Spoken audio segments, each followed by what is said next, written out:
Lo primero, agradecer que nos hayáis invitado a la plataforma Cantabria por lo Público, a este acto. Yo os voy a hablar un poco de la parte laboral y cómo va a afectar a nivel de empleo. Lo primero, bueno, como ya han ido diciendo todos los compañeros y compañeras, el desconocimiento que existe del tratado, pero bueno, que nos podemos ir haciendo una idea de cómo nos va a afectar por lo que ya va ocurriendo.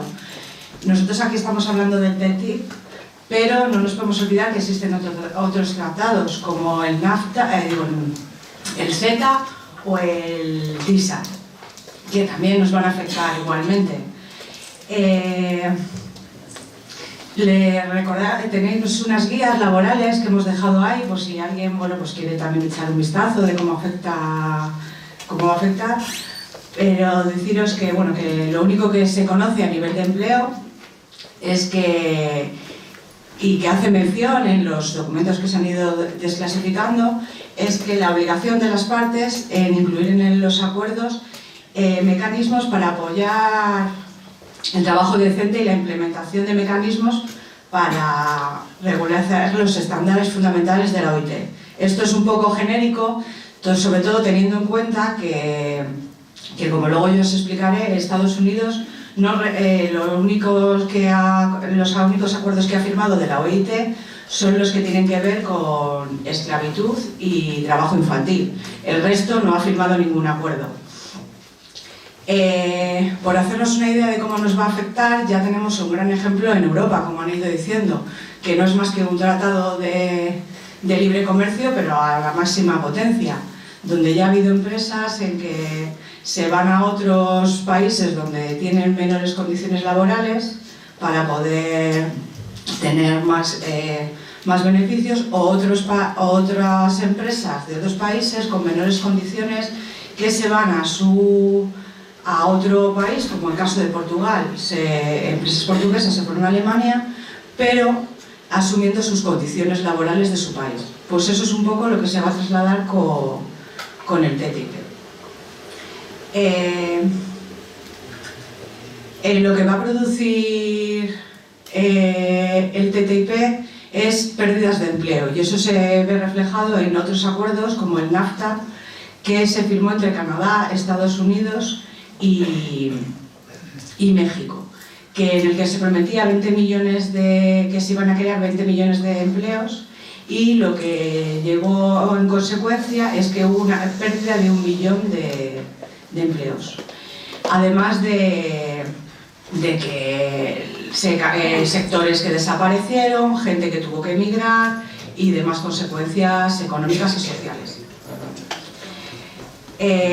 Ahora, volviendo un poco al concepto de empleo de Estados Unidos, como ya os he dicho antes, no ha firmado los acuerdos laborales. Por hacernos un poco la idea de cuando nos han presentado, nos decía un poco el compañero que su amigo estadounidense no entendió un poco el concepto de trabajo de aquí. Y es que allí, en Estados Unidos, no hay derecho a la huelga.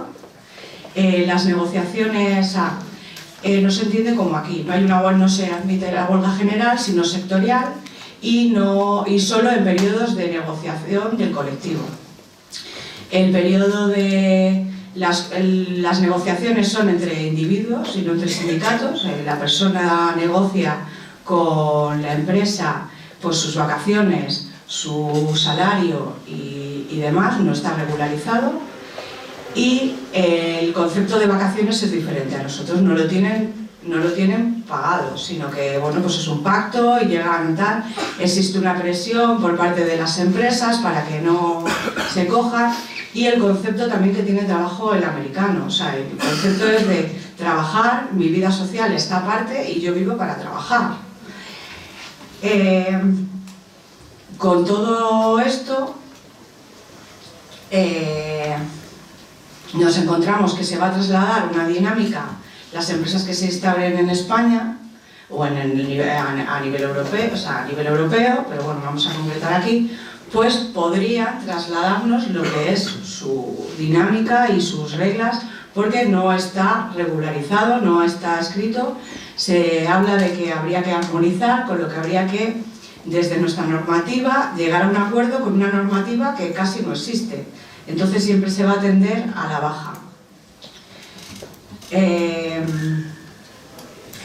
Y lo que habla mucho es del dumping social. O sea, es una palabra que cuando se habla del TTIP y de los tratados de libre comercio, y es una estrategia que nos va a afectar a nivel local, eso. Porque se trata de abaratar costes sociales y laborales bajando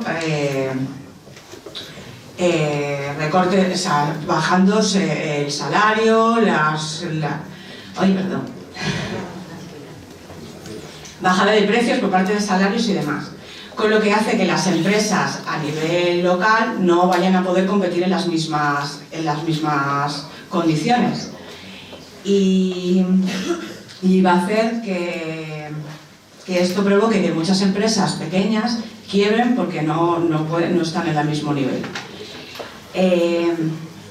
Bueno, un poco por ir terminando, decir que en definitiva las dos palabras que definirían al TTIP en materia laboral y a nivel general sería la armonización, ya que esto significa que al no firmar los tratados internacionales de Estados Unidos, el armonizar va a ser siempre la baja y vamos a llegar a los mismos niveles que Estados Unidos, y la deslocalización, que se va a deslocalizar los puestos de trabajo, que esto implica que si yo soy una trabajadora de España, puedo estar contratada por Estados Unidos y me puede mover por donde quiera, porque si tiene empresas en todos los lados, me puede mover, me puede llevar a Estados Unidos a trabajar con las condiciones laborales de Estados Unidos, porque yo soy su trabajadora, sin sanidad, sin cobertura de ningún tipo, y en un momento dado despedirme y dejarme pues colgada donde sea. Y bueno, como han dicho los demás, animar a que esto lo difundáis, que creo que es importante que se haga entre todos, que desde la plataforma se está movilizando, ya se han hecho varios actos, y que el 18 va a haber una convocatoria a nivel internacional, animaros a participar, y que por ahí tenéis cosas, y os dejo con Merche, que os seguirá contando más cosas.